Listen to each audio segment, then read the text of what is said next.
जैसा कि शुरुआत में सर ने बताया था, आज का हमारा जो नेक्स्ट लेक्चर है, आशीष पांडे जी प्रेजेंट करने वाले हैं। और आशीष पांडे जी हमारे इस पूरे प्लेटफॉर्म के, हम लोग ये जो इतने दिनों से इतना स्मूथ तरीके से अपना लेक्चर कंडक्ट कर पा रहे हैं, इसके पीछे जो रोल है, जो नाम है, जो शख्सियत है, वो है आशीष पांडे जी। तो आशीष जी, मैं आपका बहुत स्वागत करती हूँ। आशीष जी रिसर्च स्कॉलर हैं साइकोलॉजी में। इन्होंने पीजी डिप्लोमा किया हुआ है योग पर। इन्होंने पीजी डिप्लोमा किया हुआ है डाइट और थेराप्यूटिक न्यूट्रिशन पर।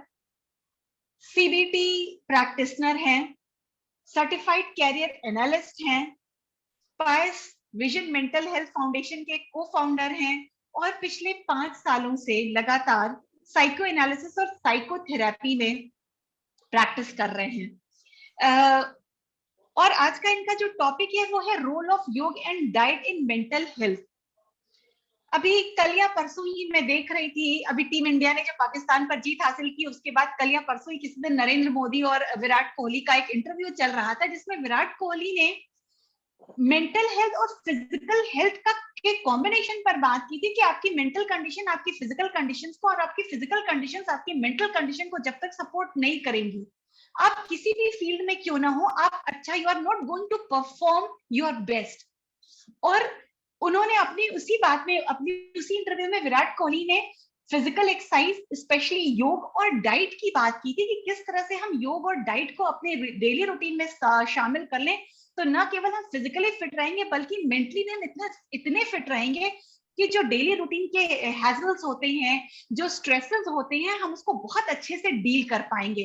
तो आज का हमारा जो टॉपिक है वो इसी डाइट और योग के ऊपर है, जिसको आशीष जी लेकर के आए। और आशीष जी हमें ये बताएंगे कि किस तरह से हम अपनी मेंटल हेल्थ को बूस्ट कर सकते हैं डाइट और योग के भरोसे। तो आशीष जी, आपका बहुत स्वागत है आज के इस मंच पर। आपका ही ये मंच है और आपके इस मंच पर मैं आपका स्वागत करती हूँ। प्लीज अपना लेक्चर शुरू करें। Thank you so much ma'am. जैसे कि आपने एक शॉर्ट में जिस्ट तो दे ही दिया कि फिजिकल हेल्थ और मेंटल हेल्थ हमारी इंटरकनेक्टेड है, और फिजिकल हेल्थ की जहाँ तक हम बात करते हैं उतनी ही इम्पोर्टेंट मेंटल हेल्थ भी है। और जब हम डाइट और न्यूट्रिशन या योगा की हम बात करते हैं तो ज़्यादातर हमारा ध्यान जाता है फिजिकल फिटनेस पे, पर इस पे हमारा ध्यान नहीं जाता कि कैसे डाइट और न्यूट्रिशन हमारे मेंटल हेल्थ के लिए भी रिस्पॉन्सिबल हो सकता है। तो जैसे कि जो हमारा आज का जो ये टॉपिक है डिस्कशन का, वो काफ़ी हद तक इसी पे बेस्ड है। और जैसे कि सक्सेना सर भी हमेशा कहते हैं कि हम लोग जैसे दो मॉडल देखते हैं, प्रिवेंटिव और क्यूरेटिव। तो जो हमारा diet and nutrition and yoga का जो पार्ट है, वो प्रिवेंटिव मॉडल में तो बहुत अच्छा काम करते ही करता है। इसके बाद में अगर हम इसको क्यूरेटिव मॉडल पे भी अगर हम देखें तो क्यूरेटिव मॉडल पे भी ये बहुत अच्छा रोल प्ले करता है। तो मैं इसको स्टार्ट करता हूँ।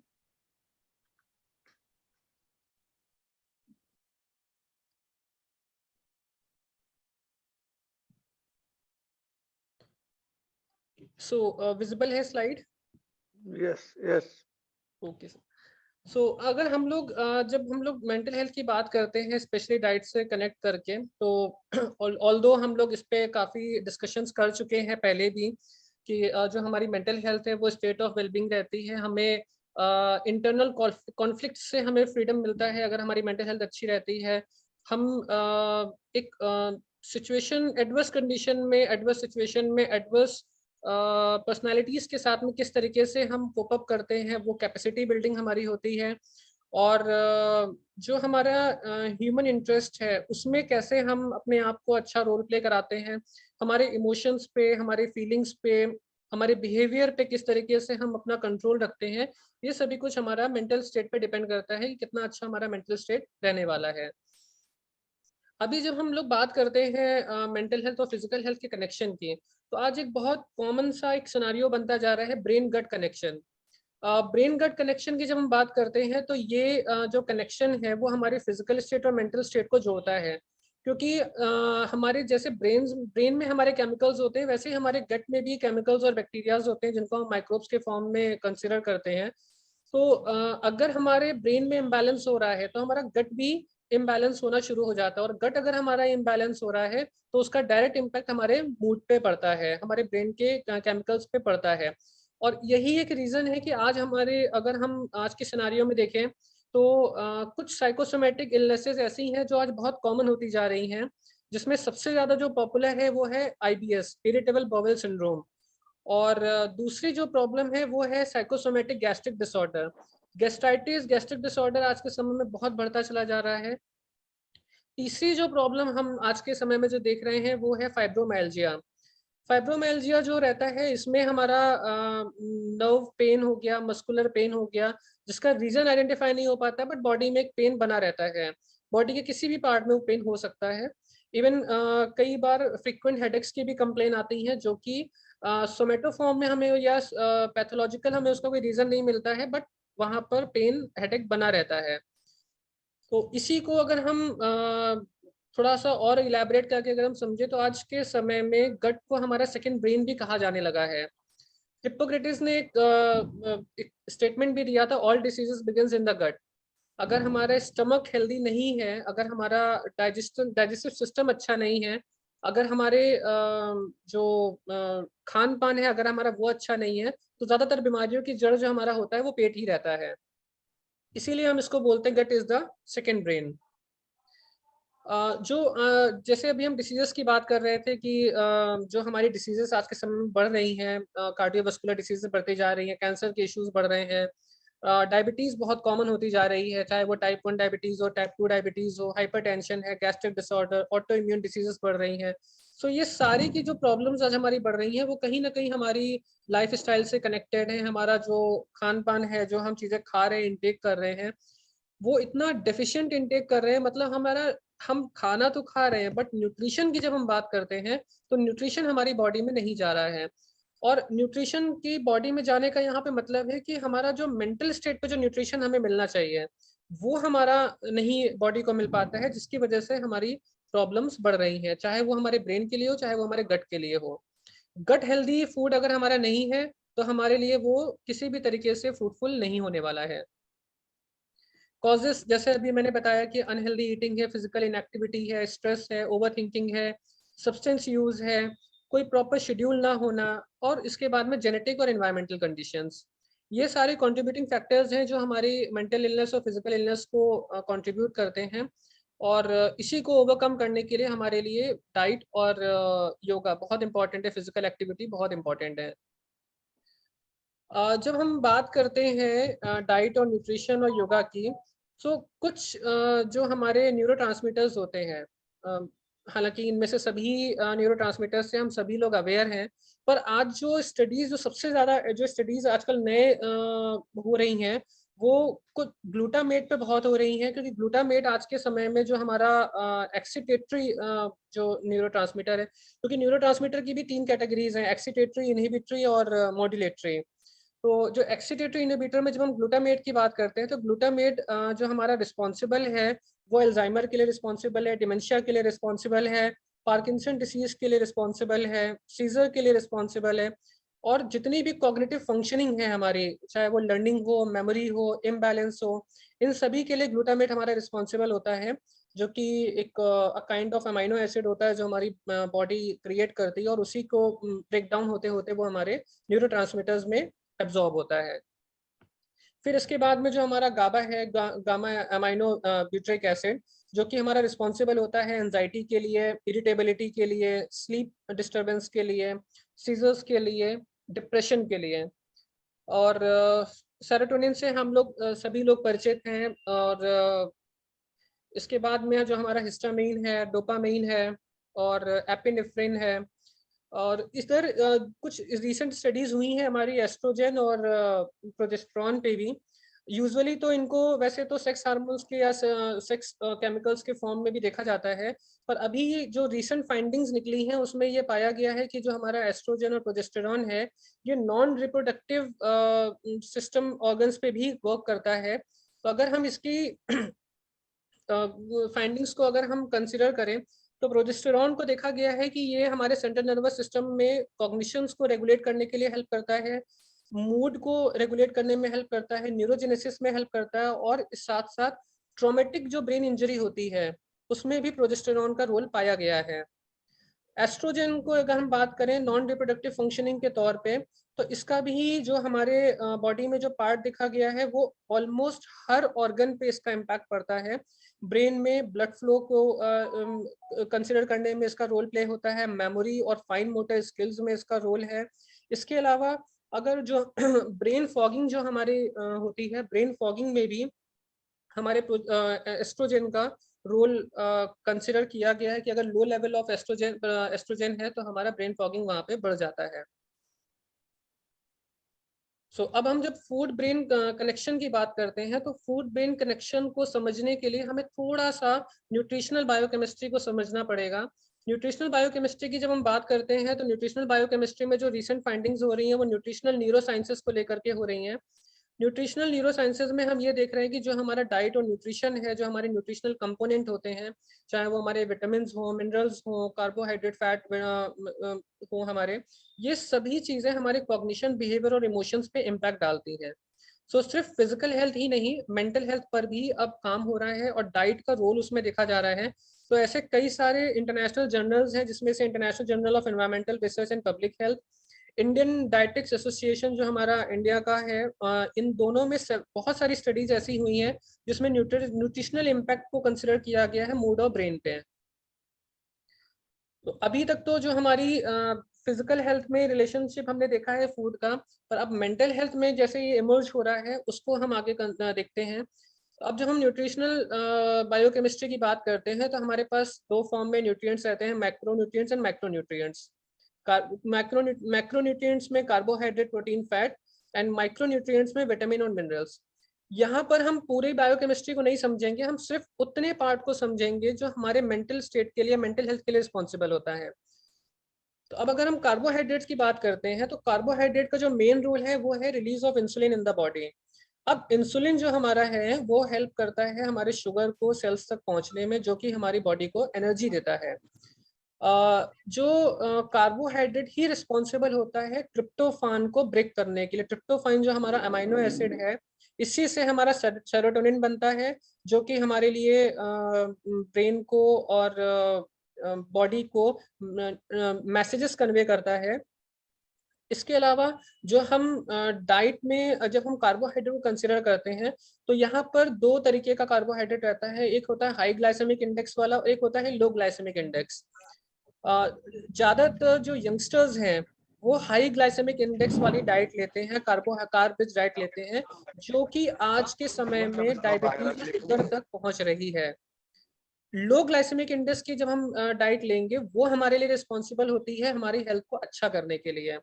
तो जो हमारा हाई ग्लाइसेमिक इंडेक्स वाली जो डाइट है उसमें जैसे हम अगर बात करें तो पिज्ज़ा हो गया, बर्गर हो गया, या जितनी भी ऐसी फैट वाली चीज़ें हैं जिसमें जो टाइम लेती हैं डाइजेस्ट होने में, वो सारी इंग्रेडिएंट्स हमारे डिप्रेशन को कहीं ना कहीं बढ़ाने में हेल्प, उनको ट्रिगर्स के फॉर्म में वर्क करती हैं, और जो हमारा सेरोटोनिन लेवल है उसको डिक्रीज करती हैं। अगर हम लो ग्लाइसेमिक इंडेक्स वाली डाइट लेते हैं तो वो हमारे ब्रेन के लिए एक टॉनिक का काम करती हैं और हमारा वेलबींग में हेल्प करती हैं। तो ट्रिप्टोफान हमारा बैलेंस होगा, ट्रिप्टोफान हमारा ब्रेक होकर सेरोटोनिन बनाता है, तो उसको हमें हेल्प करता है कार्बोहाइड्रेट। तो हेल्दी फॉर्म में अगर हम कार्बोहाइड्रेट ले रहे हैं तो वो हमारे ब्रेन के लिए टॉनिक का वर्क करेगा।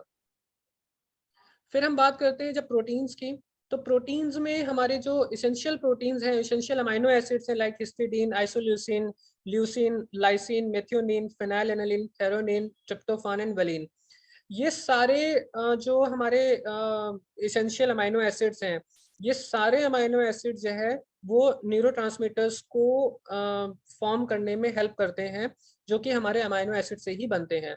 अगर हम डोपामीन की बात करते हैं तो डोपामीन जो है जो हमारा है वो टायरोसिन एक अमाइनो एसिड होता है, उससे बनता है ये।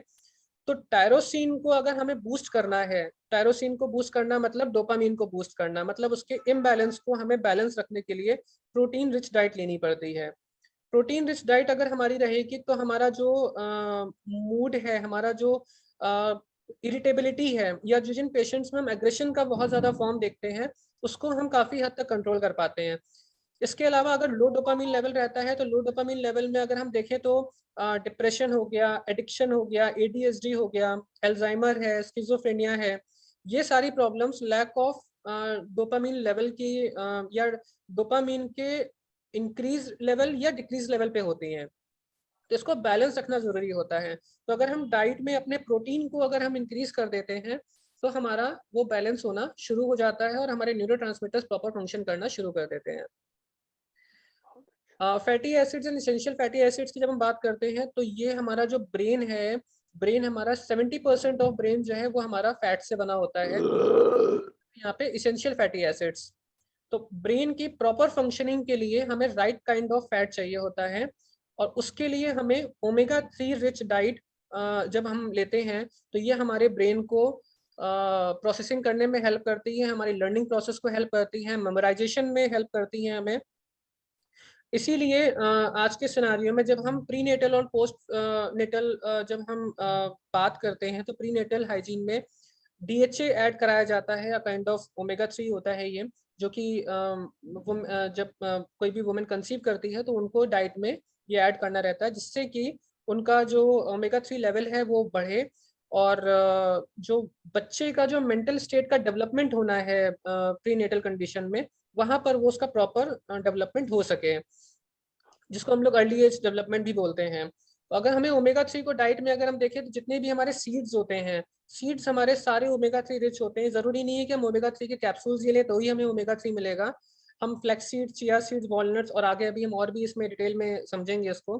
Cognitive functioning, emotional health, depression, energy restoration, इन सभी चीज़ों में ओमेगा 3, ओमेगा 6, इन दोनों का बहुत इंपॉर्टेंट रोल है। मतलब अगर हम एसेंशियल फैटी एसिड्स अगर हम अपनी डाइट में बढ़ा देते हैं तो हम देखेंगे कि हमारा मूड भी अप होना शुरू हो जाता है, हमारी कॉग्निटिव फंक्शनिंग अच्छी होने लगती है, ब्रेन के लिए टॉनिक, मेंटल हेल्थ के लिए टॉनिक, और स्पेशली मेमोरी पावर को इंक्रीज करने के लिए, कंसंट्रेशन को इम्प्रूव करने के लिए हमारा ओमेगा 3 और एसेंशियल फैटी एसिड्स हमारा बहुत अच्छा रोल प्ले करते हैं इसमें। अब बात करते हैं विटामिन की। तो विटामिन तो ऐसे तो बहुत सारे होते हैं, पर हम सिर्फ उन्हीं विटामिन की बात करेंगे जो मेंटल वेलबींग के लिए रिस्पॉन्सिबल होते हैं। आज एक मतलब अगर हम अपनी क्लिनिकल प्रैक्टिस से अगर हम जोड़ें तो अभी तक मेरा जो क्लिनिकल एक्सपीरियंस रहा है, जो मैंने अपने काउंसलिंग सेशंस में यहाँ पे देखा, एंजाइटी का जो प्रॉब्लम है, एंजाइटी में खास तौर से जब हम ये देखते हैं कि किसी को ट्रेमर्स की प्रॉब्लम है, बहुत जल्दी वो शिवर करने लगती है उनकी बॉडी, या पाल्पिटेशंस उनको बहुत जल्दी होने लगते हैं, तो ये जो हमारे सिम्टम्स हैं, जो body fight and flight mode पे जो हमारे ब्रेन के थ्रू हमारे मैसेजेस बॉडी को मिलते हैं, इसमें विटामिन बी का बहुत इंपॉर्टेंट रोल है। बी में भी बहुत सारी कैटेगरीज है, B1, B2, B3, B6, B12। तो इसमें B1 और B12 ये बहुत मेजर रोल प्ले करते हैं, क्योंकि ये जो हमारा विटामिन बी है ये मूड ऑल्टरिंग प्रॉपर्टीज रखता है, और हमारी डे टू डे फंक्शनिंग में इसका बहुत इंपॉर्टेंट रोल है। हमारे नर्व्स को कोऑर्डिनेट करने के लिए विटामिन बी का बहुत इंपॉर्टेंट रोल होता है। Lack of sleep, insomnia, memory loss, anxiety, depression, इन सभी चीज़ों में विटामिन B1 का रोल देखने को मिला है। और जब हम इसमें टेस्ट कराते हैं किसी पेशेंट का, तो उसमें देखा गया है कि जितने भी पेशेंट ऐसे थे जिनको एंजाइटी डिसऑर्डर था या जिनको ट्रेमर्स की प्रॉब्लम थी, उनका जब विटामिन B12 या विटामिन D3 जब चेक कराया गया तो वो बहुत ही बिलो लेवल पे उनका निकल करके आया। और जैसे जैसे हमने उनको डाइट में मॉडिफिकेशन किया और उनको विटामिन बी और डी और B12 का इंटेक बढ़वाया, तो उनमें काफ़ी चेंजेस देखने को मिले एज कम्पेयर टू मेडिसिन। थोड़ी सी अच्छी रिकवरी वहाँ पे देखने को मिली।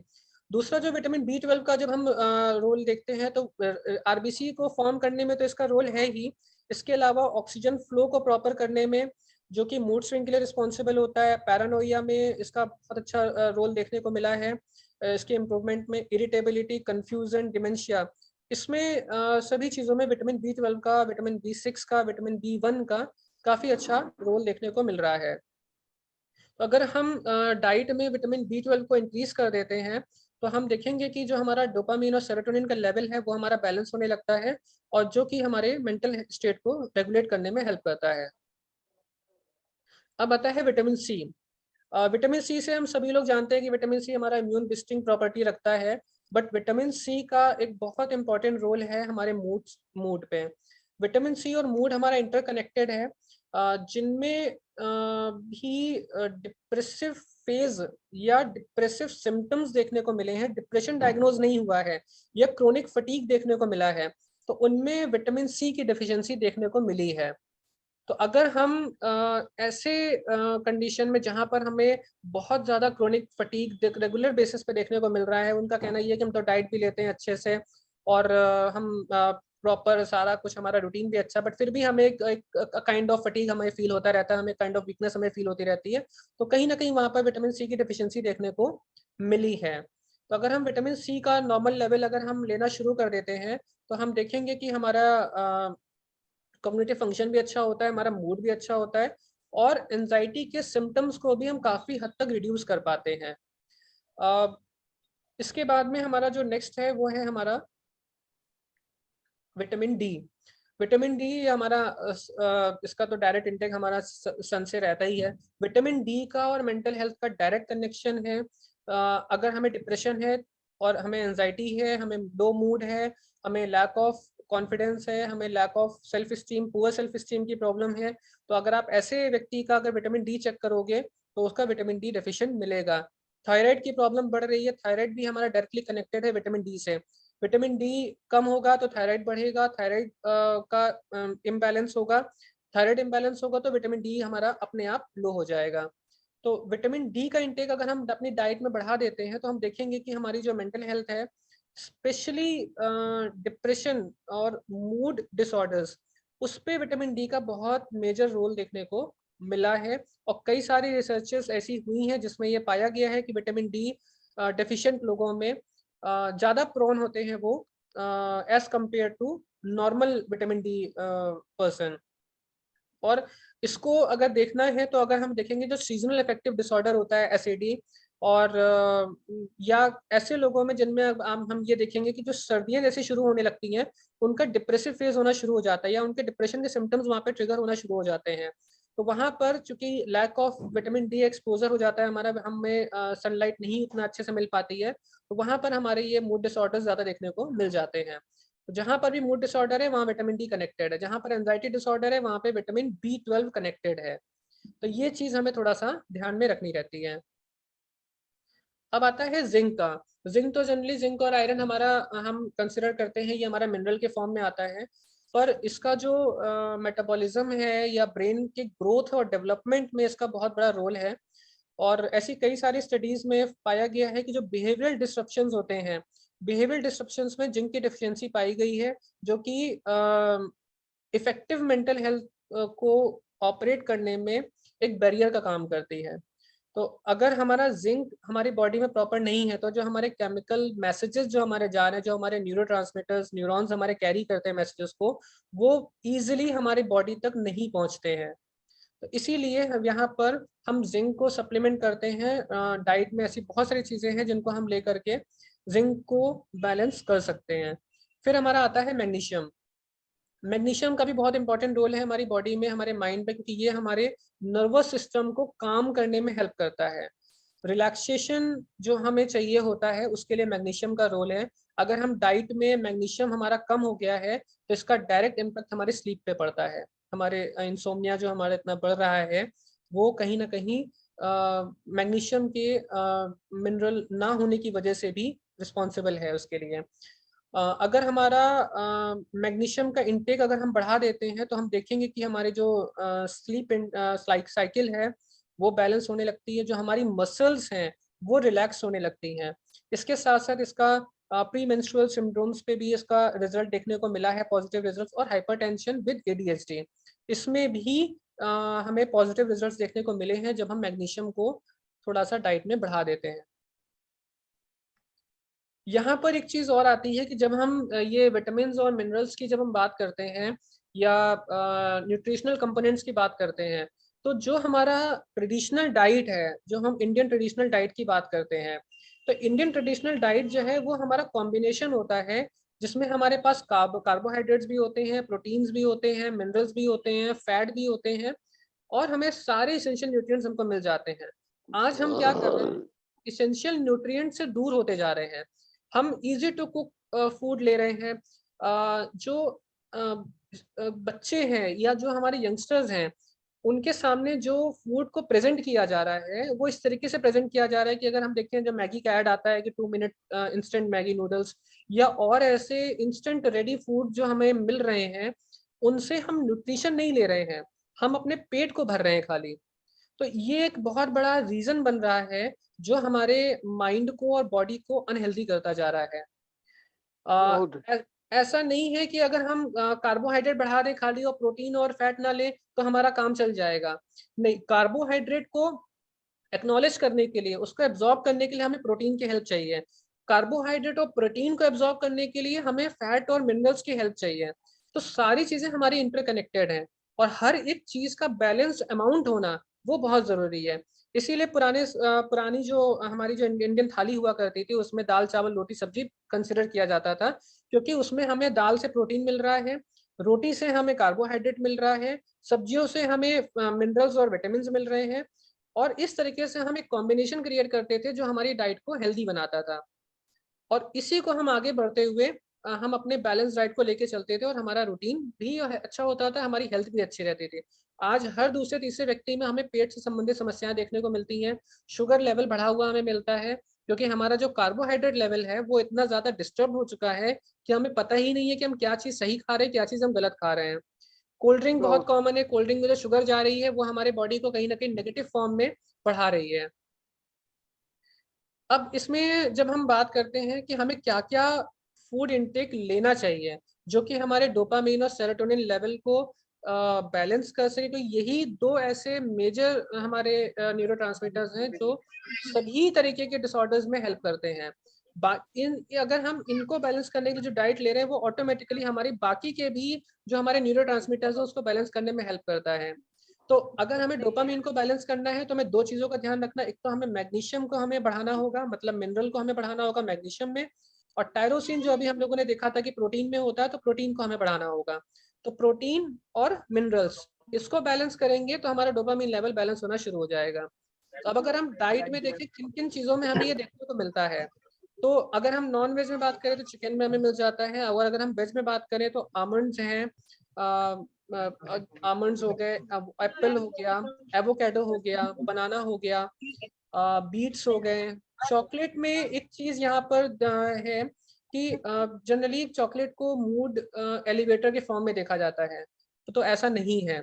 चॉकलेट में सिर्फ डार्क चॉकलेट ऐसी है जो कि मूड एलिवेटर का काम करती है, नॉर्मल चॉकलेट्स मूड एलिवेटर का काम नहीं करती हैं। वो सिर्फ बॉडी में शुगर को बढ़ाती हैं और कैफीन का मात्रा को बढ़ाती हैं, जिसकी वजह से जो हमारा एपिनेफ्रिन, नॉर एपिनेफ्रिन और एंडोफिन है इसका लेवल इंक्रीज होता है।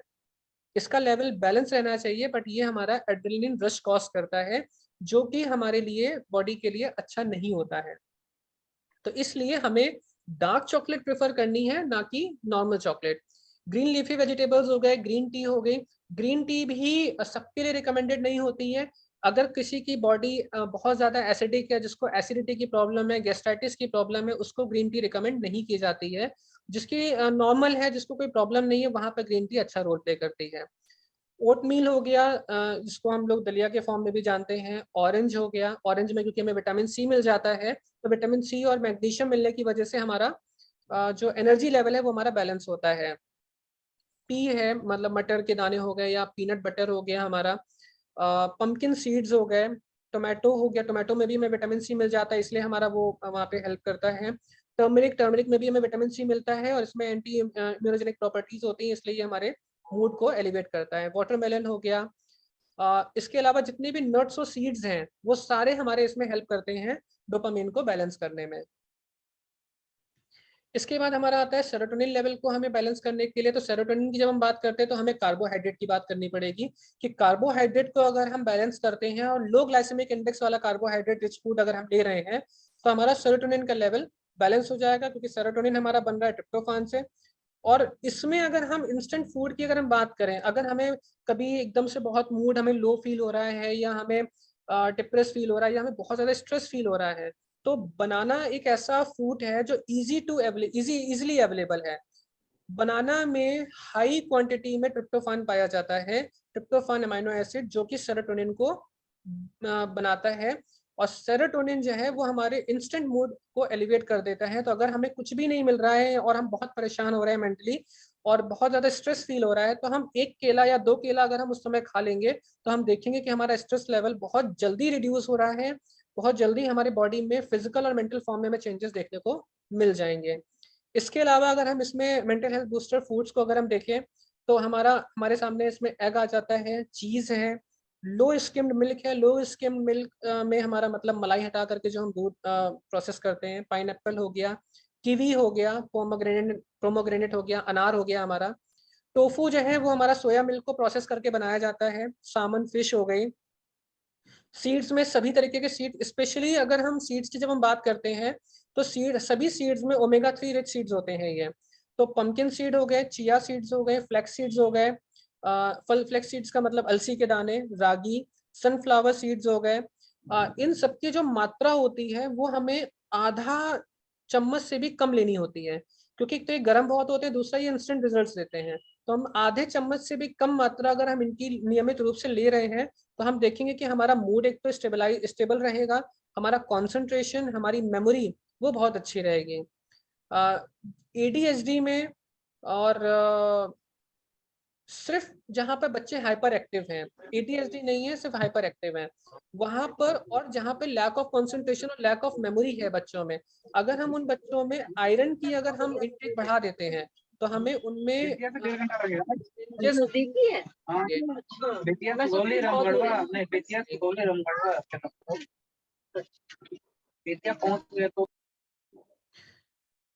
सोया मिल्क हो गया, मशरूम में विटामिन डी होता है, तो विटामिन डी हमें उससे मिल जाता है। केले से भी हमको विटामिन डी मिलता है अगर हमारी बॉडी में विटामिन डी की डिफिशियंसी है, या अगर हमें विटामिन डी की डिफिशियंसी नहीं भी और हम उसको बैलेंस रखना चाहते हैं तो हम अगर हम नियमित रूप से केला और संतरा खाते रहेंगे तो हमें विटामिन डी, विटामिन सी मिलता रहेगा। इसके अलावा राइस की जब हम बात करते हैं तो राइस में जो पुराना चावल होता है, या आज के समय में अगर हम देखें तो ब्राउन राइस आजकल बहुत ट्रेंडिंग है, बहुत पॉपुलर है। उसमें हमें कार्बोहाइड्रेट भी मिल जाता है और विटामिन बी 12 भी मिल जाता है। तो वो हमारा बैलेंस करता है हमारे न्यूट्रिशनल इंग्रेडिएंट्स को।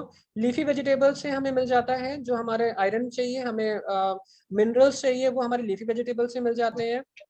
बाद में अगर हम बात करें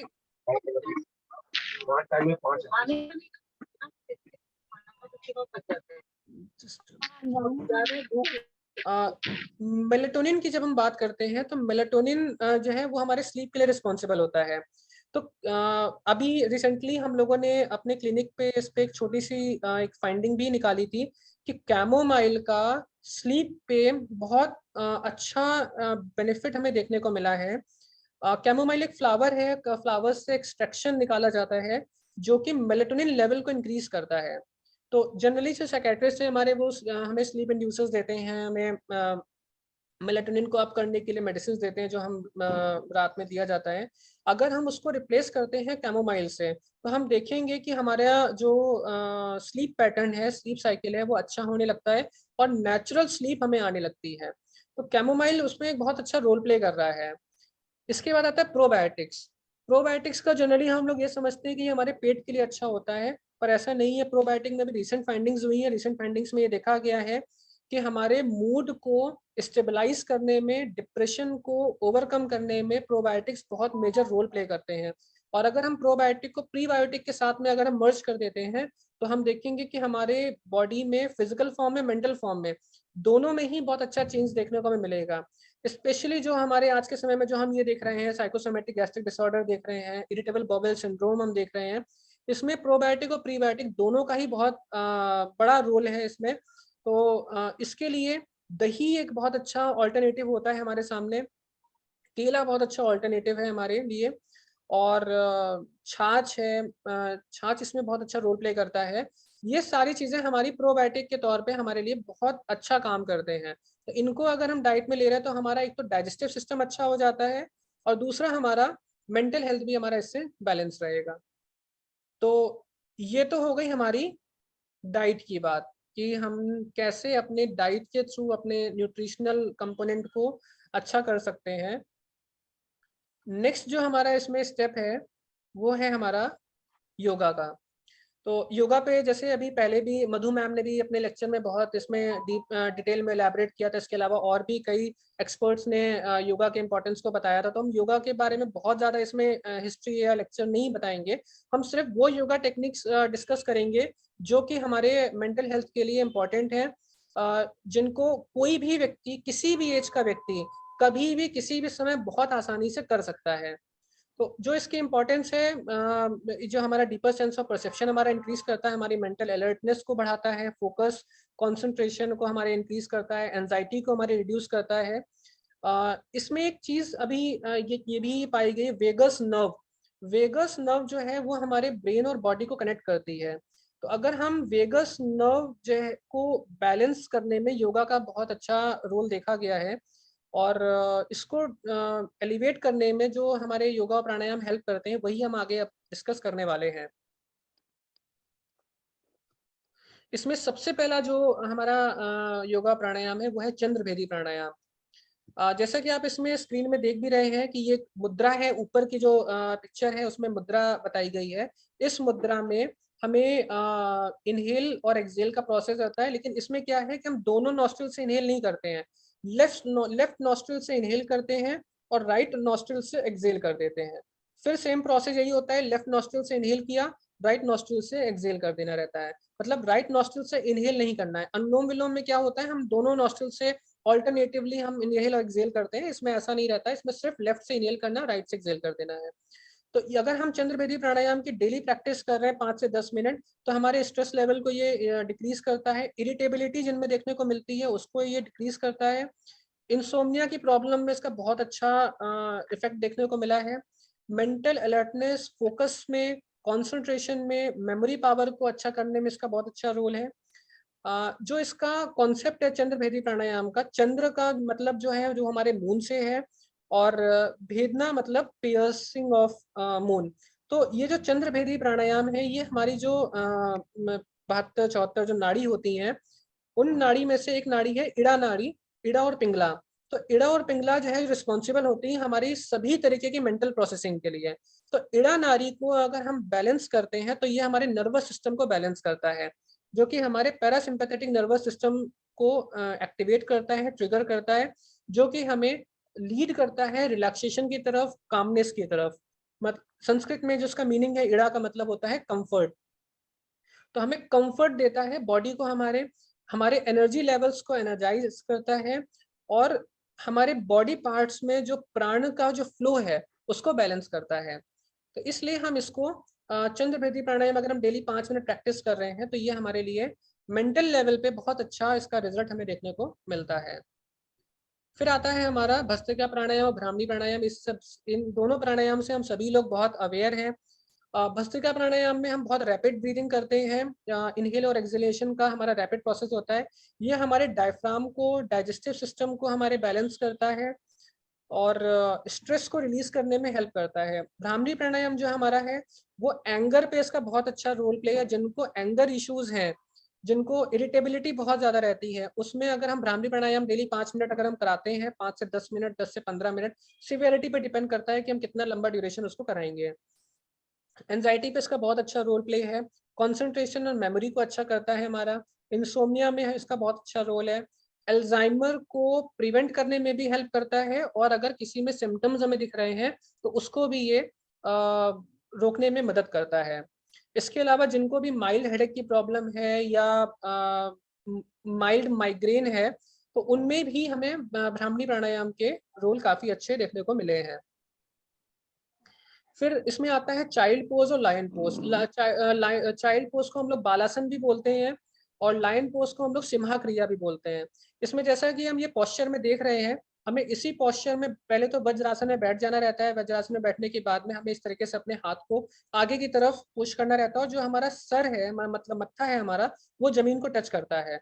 जब हम फॉरवर्ड बेंड करते हैं तो हमारा एक्सेल करते हुए हम फॉरवर्ड बेंड करते हैं। इसका प्रोसेस ज़्यादा नहीं बताएंगे। इसका जो बेनिफिट है वो ये है कि हमारे माइंड को काम रखने के लिए, हमारे एंजाइटी लेवल को रिड्यूस करने के लिए ये बहुत बेनिफिट करता है।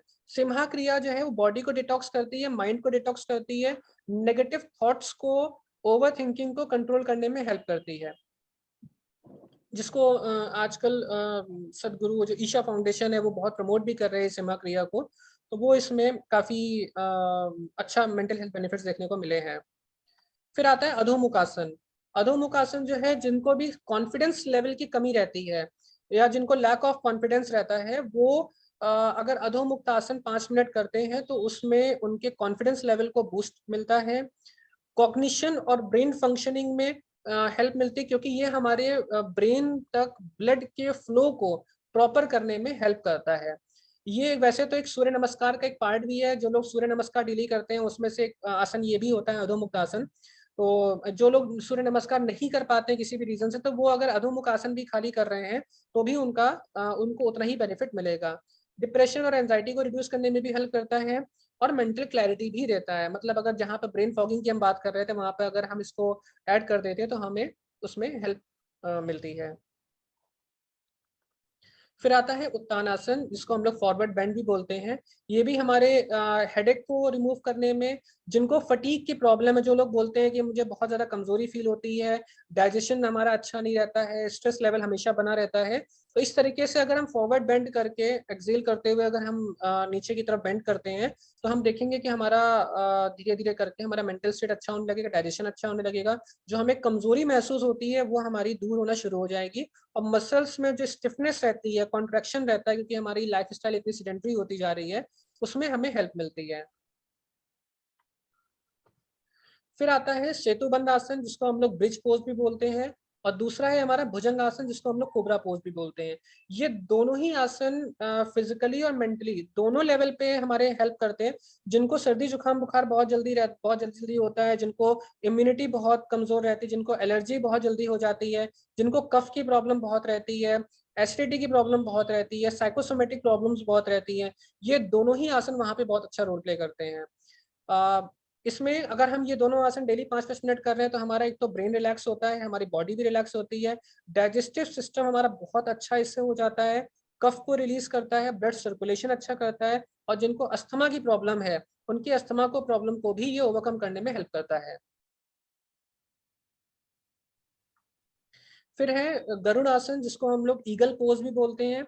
ईगल पोज ये जिनको भी एंजाइटी अटैक्स आ रहे होते हैं या जिनको एपिसोडिक एंजाइटी हम देखते हैं, तो वहां पर अगर हम उनको गरुड़ आसन डेली करने को बोलते हैं तो हम देखेंगे कि उनका एंजाइटी का जो लेवल है वो बहुत जल्दी रिड्यूस होना शुरू हो जाता है।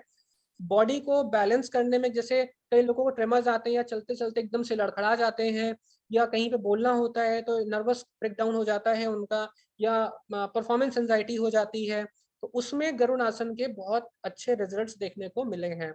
फोकस भी हमारा इससे अच्छा होता है, हमारा जो कंसंट्रेशन है वो भी अच्छा होता है, और डाइजेस्टिव सिस्टम भी अच्छा होता है।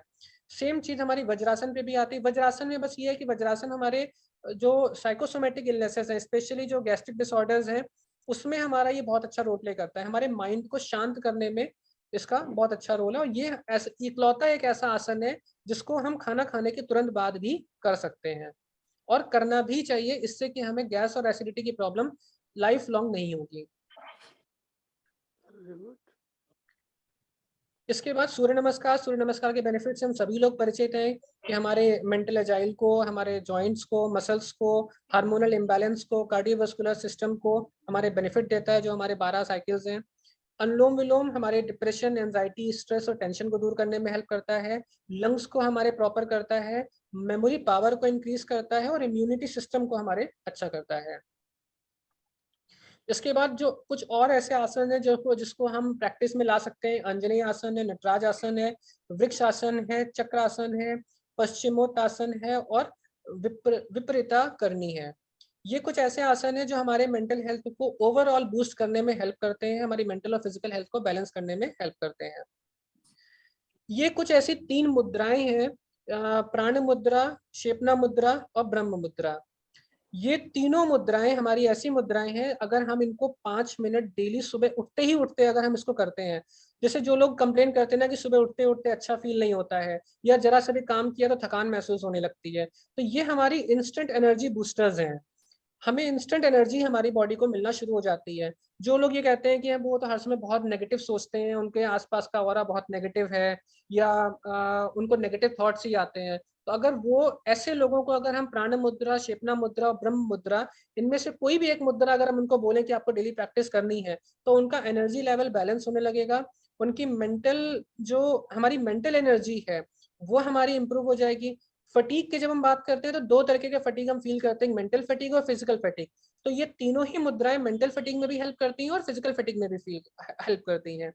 तो इसको हमें डे टू डे लाइफ में शामिल करना है, और जब हम डे टू डे लाइफ में इसको शामिल करते हैं तो हमारी मेंटल हेल्थ और फिजिकल हेल्थ दोनों ही अच्छी हो जाती है। Thank you so much for listening.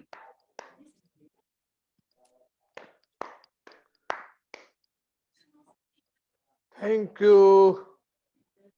Wonderful lecture sir. Thank you. नाम भूल जा रहा हूँ आपका, आशीष जी। इतना बढ़िया आपने लेक्चर दिया, ओह माय गॉड, ये it was marvellous marvellous marvellous.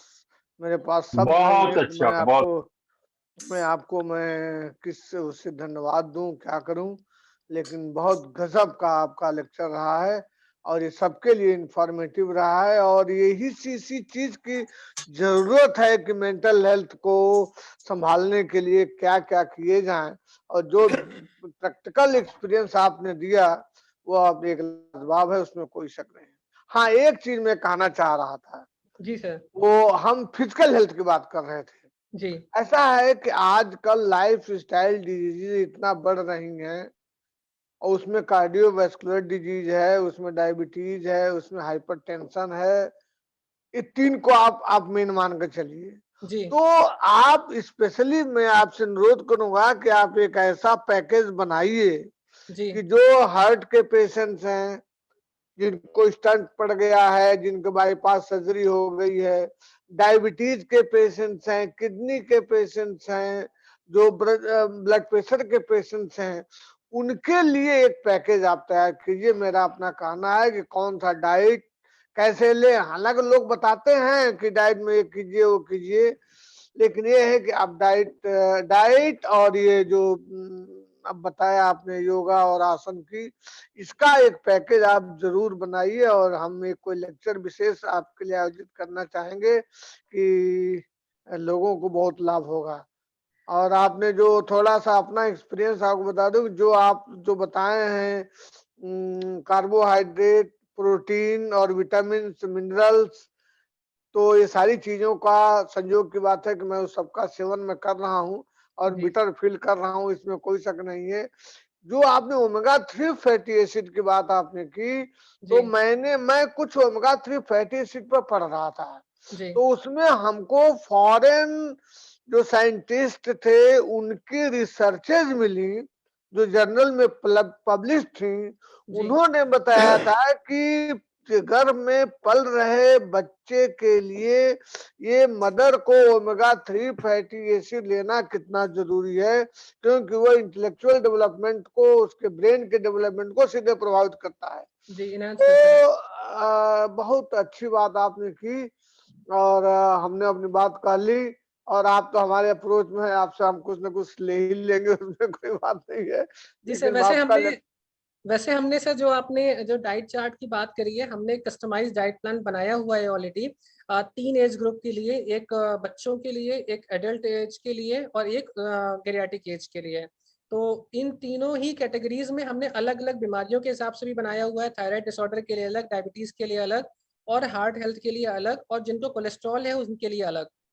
बस जल्दी से हम लोगों को दे दीजिए। उसको पिंजड़े में से बाहर निकाल दीजिए आशीष जी। हाँ हाँ, नहीं बिल्कुल बिल्कुल बिल्कुल, बहुत पिंजड़े अच्छे। में से बाहर निकाल दीजिए। वैसे आपका नाम क्या, आप लाल साहब कह रहे थे थोड़ा ये वो, अरे मैं भूल गया नहीं, इनका नाम ही कर दिया जाए, आशीष पायस हार्ट विजन कुछ हो। हाँ नहीं गजब, आशीष पायस विजन कर दिया जाए, इतना सारा विजन लेकर के आए हैं। बिल्कुल, आप अपनी बात कर लीजिए। एक जगह ये डाइट को लेकर के प्रॉब्लम बहुत सारे लोगों को होगी कि हमें प्रोटीन चाहिए, और जिन लोगों को ऑटो इम्यून प्रॉब्लम्स हो गई है, प्रोटीन से प्रॉब्लम हो रही है, तो वो क्या सलूशन निकालें? सर देखिए, मतलब गाउट्स की प्रॉब्लम है, उसमें प्रोटीन डाइट को अवॉइड करना है, उसके इंटेक को घटाना है और प्रोटीन की हमारी बॉडी की रिक्वायरमेंट भी ऐसे बैलेंस करें। सर उसमें क्या होता है कि जैसे जब हम लोग ये कोमोर्बिड कंडीशंस की बात करते हैं या ऐसी कोई डिसीजेज हैं जहाँ पर हमें किसी भी वजह से प्रोटीन को अवॉइड करना पड़ रहा है, या जैसे जब हम प्रोटीन की बात करते हैं तो यूरिक एसिड वहाँ पे इन्वॉल्व हो जाता है कि जिनको हाई यूरिक एसिड रहता है उनको प्रोटीन डाइट मना कर दी जाती है लेने के लिए। तो उसमें हमें ऑल्टरनेटिव्स ऐसे देखने रहते हैं जिसमें हमें लो प्रोटीन इंडेक्स मिले। जैसे हमने कार्बोहाइड्रेट में बात करी ना कि हमें लो ग्लाइसेमिक इंडेक्स वाला कार्बोहाइड्रेट लेना रहता है, वैसे ही कुछ ऐसे प्रोटीन, जैसे अब हम प्रोटीन में बात करें दाल की, तो अरहर की जो दाल है, मसूर की जो दाल है, इनमें जो प्रोटीन इंग्रेडिएंट होता है प्रोटीन रिच होते हैं, हायर इनका इंटेंसिटी होता है। यहीं अगर हम मूंग की दाल की बात करें तो मूंग की दाल में लो इंडेक्स रेट पाया जाता है, तो मूंग की दाल का उतना एडवर्स इफेक्ट नहीं मिलेगा। ऐसे बहुत सारी प्रोटीन में ऐसे बहुत सारे इंग्रेडिएंट्स हैं जो कि एज के अकॉर्डिंग और जो फिजिकल फॉर्म में या पैथोलॉजिकल इलनेसेस हैं उनको कंसिडर करते हुए फिर हमें उसको कस्टमाइज फॉर्म में बनाना पड़ता है, ऐसा कंटेंट जो कि उस प्रोटीन को बॉडी में एब्जॉर्ब करा सके जितना रिक्वायर्ड है। फिर हम वहाँ पे लो क्वांटिटी ऑफ प्रोटीन वहाँ पर देंगे उनको। Thank you.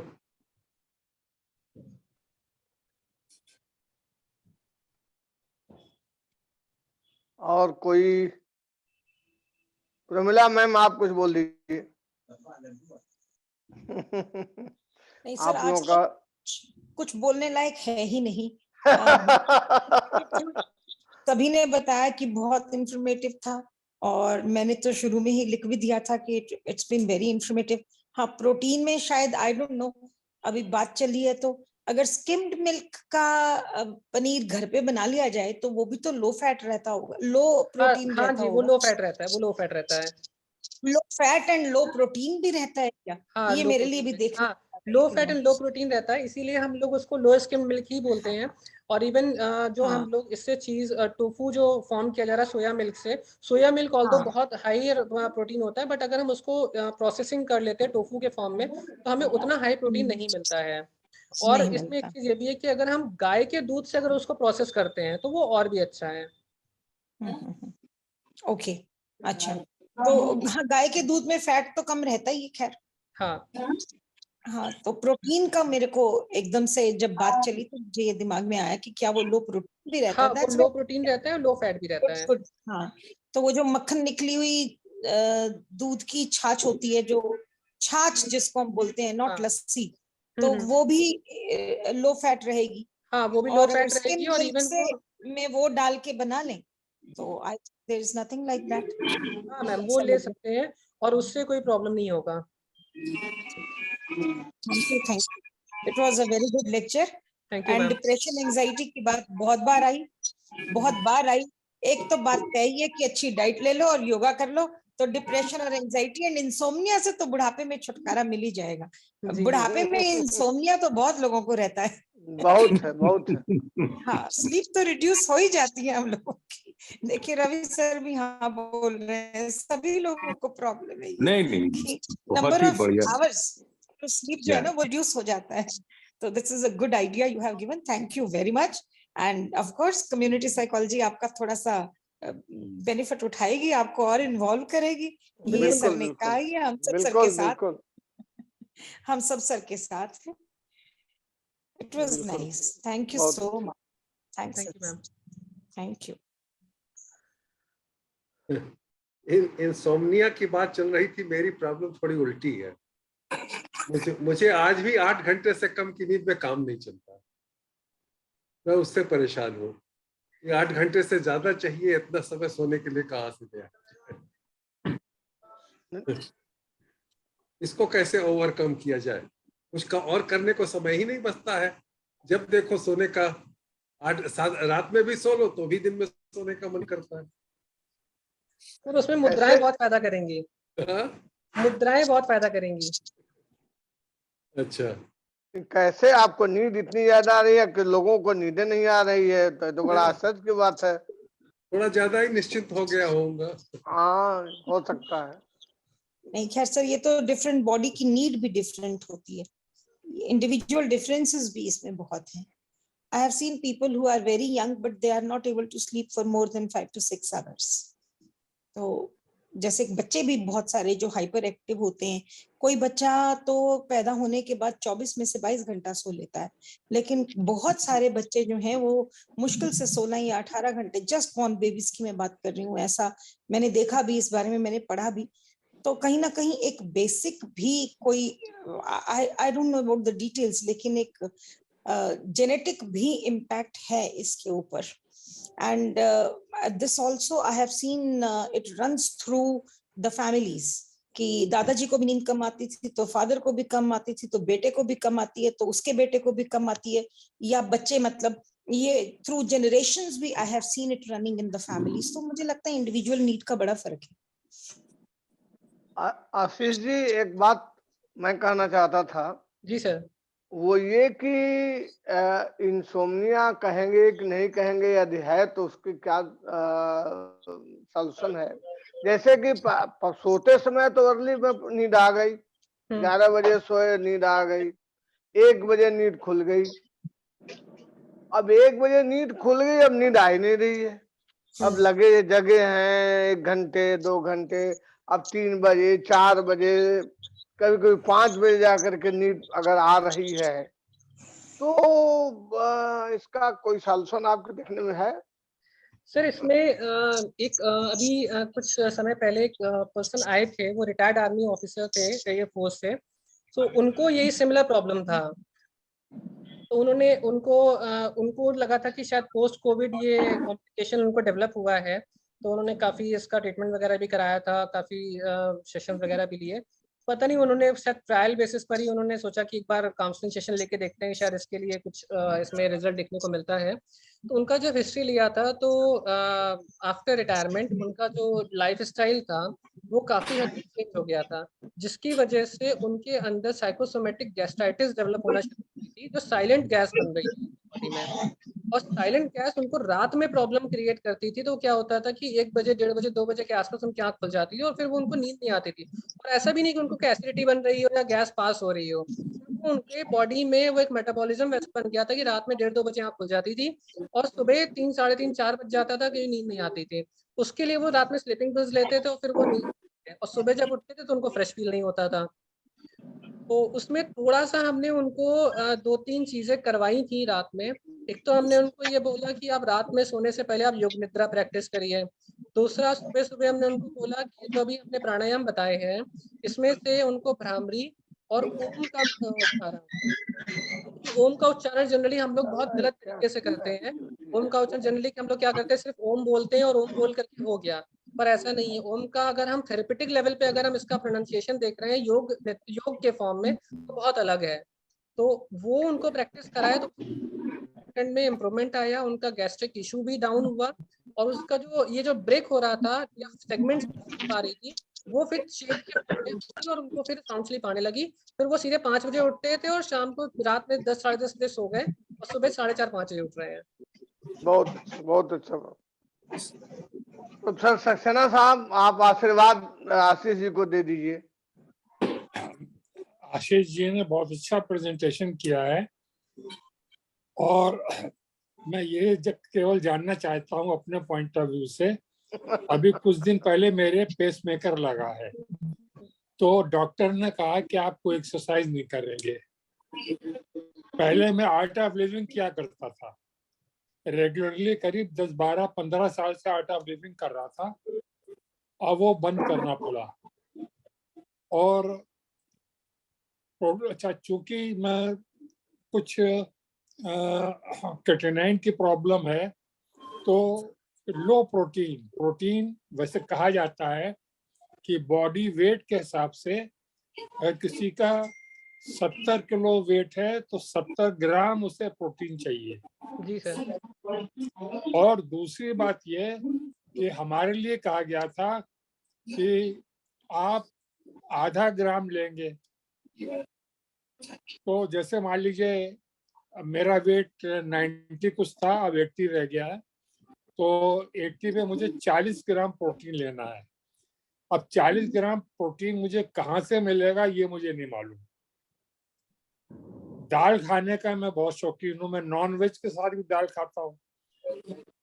और दाल के लिए मुझे ये बताया गया कि आप खौलते पानी में, अरहर की दाल हो चाहे मूंग की दाल हो, मैं दोनों दाल खाता हूँ, खौलते पानी में डाल दीजिए, 45 मिनट उसको खौलते पानी में रहने दीजिए, फिर उसको 2-3 पानी से धो लीजिए, तो काफी प्रोटीन निकल जाता है। जैसे चावल के माड़ से कार्बोहाइड्रेट काफी निकल जाता है, तो मुझे बताया गया कि इस तरह के अगर आप वो करेंगे तो वो मैं करता हूँ। मेरी दाल अलग बनती है। तो और लो प्रोटीन डाइट में मैंने मतलब ये कि आपने ये जो फिश बताई है, ये कौन सलमान फिश है क्या? मैंने हाँ, तो ये कहाँ अवेलेबल होती है? सर वैसे तो जो ये फिश मंडी है वहां पर मिल जाती है, लेकिन इसमें एक ऑल्टरनेटिव भी है कि सामान जैसे नहीं मिल पाती किसी को तो टूना आती है, टूना भी ले सकते हैं। अच्छा, असल में सलमन जो है वो ठंडे प्रदेशों में पाई जाती है, जो जहाँ वो है टुंड्रा टैगा जो प्लेसेस हैं जहाँ पर ठंडी ज्यादा होती है, उस क्योंकि सलमन ओमेगा 3 डेवलप हुआ, ओमेगा 3 सबसे ज्यादा सलमन में पाया जाता है। तो यह जो ठंडे प्रदेशों में जो मछली मिलती है, जो पहाड़ है ठंडे के, तो वो जनरली इस मैदानी हिस्से में सलमन जो है वो शायद वो ना मिल पाए, लेकिन टूना और तो है मछलियां जो कि मिल जाती हैं। हाँ, वो टूना में वही चीज मिल जाता है। तो मेरे लिए आप डाइट प्रिस्क्राइब कर दीजिएगा, मेरी रिक्वेस्ट ये है, क्योंकि मेरा किडनी में बढ़ा हुआ है और मैं एक्सरसाइज करना मुझे मना किया है, वॉक को छोड़ के, वॉक थोड़ा बहुत कर लेता हूँ। ठीक है सर, हम आपके पास आकर के आपको वहीं पे डाइट चार्ट बता देंगे। हाँ, बता दीजिएगा। तो ये आपका बहुत अच्छा प्रेजेंटेशन था, हम लोगों के लिए बहुत अच्छा रहा। बस एक चीज मेरे कम समझ में आई कि आपने इनका टेक्निकल नाम तो दे दिया, लेकिन किस सब्जी में पाया जाता है वो उसका पूरा वर्णन नहीं मिला। हाँ सर, तो उसका जैसे अगर हम लीफी वेजिटेबल्स की अगर हम बात करते हैं तो जितने भी लीफी वेजिटेबल्स हैं उन सभी में हमें ये इंग्रेडिएंट्स मिलते हैं। हाँ, बस ये है कि हमें उसको ये देखना पड़ता है कि हमें कौन सी सब्जी उसके साथ कस्टमाइज बना के देनी है, क्योंकि आजकल क्या है ना, जब से ये एप्स आए हुए हैं, हेल्दीफाई है या और हेल्दीएंस वगैरह है, तो इन लोगों ने क्या किया हुआ है, डाइट को कलरफुल बना दिया है। कलरफुल का मतलब ये कि वो डेली वैरायटी देते हैं कि आज आपको ये सब्जी खानी है, आज ये खानी है, आज ये खानी है। तो अगर हम लोग उनको ये बोल देते हैं पेशेंट को कि आपको या लीफी वेजिटेबल्स लेना है, तो वो लीफी वेजिटेबल्स उनको ये लगता है कि ये तो बोरिंग सा डाइट दे दिया है, इसमें कुछ आपने जायका तो ऐड किया ही नहीं है, आपने इसमें स्वाद तो डाला ही नहीं है। तो उसके लिए उनको डेली वैरायटी देने के लिए डेली एक एक उसमें वेजिटेबल ऐड कर दिया जाता है। जब मुझे तो लीफी वेजिटेबल मना की हुई है, पता नहीं क्यों। अच्छा, केला खा सकता हूँ कि वेजिटेबल्स नहीं? प्रोटीन की वजह से मना किया है। और केला सर इसलिए उसमें अवॉइड किया जाता है कि जब क्रेटिनिन लेवल बढ़ा होता है तो वो केला उसमें उसको ट्रिगर कर सकता है।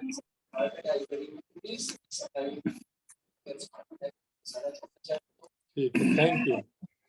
Thank you sir. Ashish ji, एक छोटी सी रिक्वेस्ट है, थायराइड के पेशेंट के लिए जी कुछ डाइट मुझे चाहिए।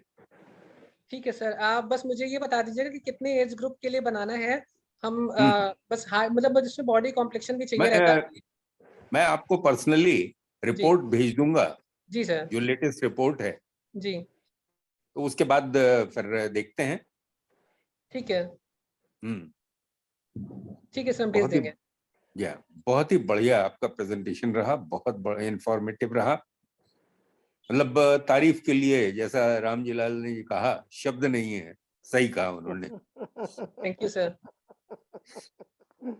कम्युनिटी सर्विस हो गई पूरी तरह से ये कम्युनिटी सर्विस है। नहीं बिल्कुल सर, हम तो कम्युनिटी सर्विस के लिए ही है, और कम्युनिटी सर्विस जहाँ कम्युनिटी को रिक्वायर्ड है वहां पर हम अवेलेबल हैं। Thank you.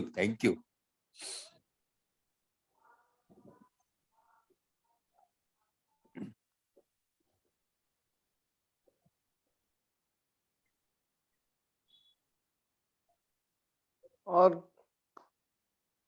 किसी का कोई कमेंट, कोई बात, कोई क्वेरी? तो समय को देखते हुए 9:10 हो गए हैं, तो हम लोग इसके वाइंड अप करने की तरफ आए हैं, जैसा आप लोगों की इच्छा हो। हाँ जरूर, नहीं सर, वाइंड अप करते हैं। सेशन तो सचमुच बहुत अच्छा था, wonderful awesome session Ashish ji, और बहुत हम सब लाभान्वित हुए। एक छोटी सी बात बस मुझे इसमें ऐड ये करनी है कि हमारी ईटिंग हैबिट्स तो नो डाउट चेंज हुई हैं, कुकिंग का जो हमारा सिस्टम है वो भी बहुत चेंज हुआ है। मुझे याद है हम जब छोटे थे और अपने ग्रैंड पेरेंट्स की तरफ गांव जाया करते थे, तो हमारे घरों में कुकर में दाल नहीं बनती थी, दाल वो भगोने में बनती थी, और जब वो उबाल आता होता था तो ऊपर का जो झाग आती थी, हमारी दादी उस झाग को निकाल के फेंक दिया करती थी कि ये बहुत दिक्कत करेगा, ये झाग खाना बहुत दिक्कत करेगा। तो अब समझ में आया कि वो जो झाग होती थी वो केराटिनिन और यूरिक एसिड को बढ़ाने का काम करती थी, इसलिए दादियां वो निकाल के फेंक दिया करती थी। इसी तरह सर मुझे याद है कॉम्बिनेशन भी हमारे यहाँ मना किया जाता था कि नहीं, थाली में अगर दाल है तो थाली में खीर नहीं होगी। तो पहले लगता था क्या ये बेकार की बातें, अब समझ में आता है कि नहीं, ये बेकार की बातें नहीं थी। दाल और दूध चूंकि विपरीत प्रकृति के भोजन है, इसलिए उनको साथ में ही सर्व करना होता था। तो हमारा जो ट्रेडिशनल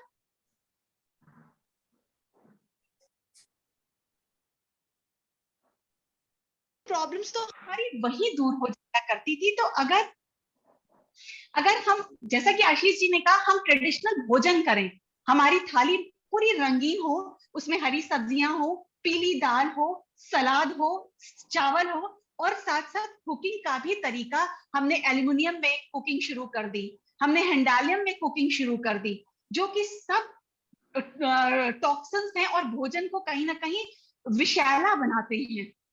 तो भोजन और भोजन पकाने का तरीका अगर हम ट्रेडिशनल अपना लें तो मुझे क्या लगता कर है रहा है भाई? और मानसिक रूप से हम एकदम हेल्दी हो जाएंगे। और प्रायोरिटीज, एक चीज और आशीष जी मुझे बहुत अच्छी लगी आपकी एक और बात, हम अपनी प्रायोरिटीज तय करें। हम एक्सरसाइज क्यों करते हैं? वेट लूज करने के लिए, फिजिकली फिट रखने के लिए। हम योग क्यों करते हैं? हम आसन क्यों करते हैं? फिजिकली फिट रखने के लिए, या ये कहें अपने बॉडी को शेप में रखने के लिए। नहीं, ये नहीं चलेगा। आप आसन प्राणायाम करिए, आप अपनी डाइट ठीक करिए, अपने माइंड और बॉडी जो हेल्थ, इसको, इसमें कोऑर्डिनेशन के लिए आप आसन प्राणायाम करिए। एकदम it was mind blowing Ashish ji, I have no words. बहुत अच्छा, बहुत बहुत धन्यवाद आप सबका, हम सब बहुत लाभान्वित हुए। और मैं अनुरोध करूंगी रामजी लाल सर से, और कोशिश करेंगे हम लोग का जो एक फेसबुक का प्लेटफॉर्म है उस पे आपके एक लाइव लेक्चर के लिए एक लंबा लाइव लेक्चर, जिसमें हम लोग डिटेल में ये सारी बातें कर सकें। आपका बहुत धन्यवाद, आप सबका बहुत धन्यवाद। टाइम थोड़ा ज्यादा हो गया, इसलिए अब और मैं कुछ नहीं बोलूंगी। बस कल हम सब जुड़ेंगे 7 बजे शाम को इसी प्लेटफॉर्म पर, इसी मंच पर। सबका बहुत धन्यवाद। इनके लेक्चर होते रहेंगे सीमा जी फेसबुक पर। सर बिल्कुल जरूर, much needed sir, much needed. बिल्कुल बिल्कुल होगा, बिल्कुल होगा। बहुत अच्छा, चलिए शुभ रात्रि। बहुत शुभ रात्रि। Good night everyone. सबको गुड धन्यवाद। Night, good night madam. Good night, good night.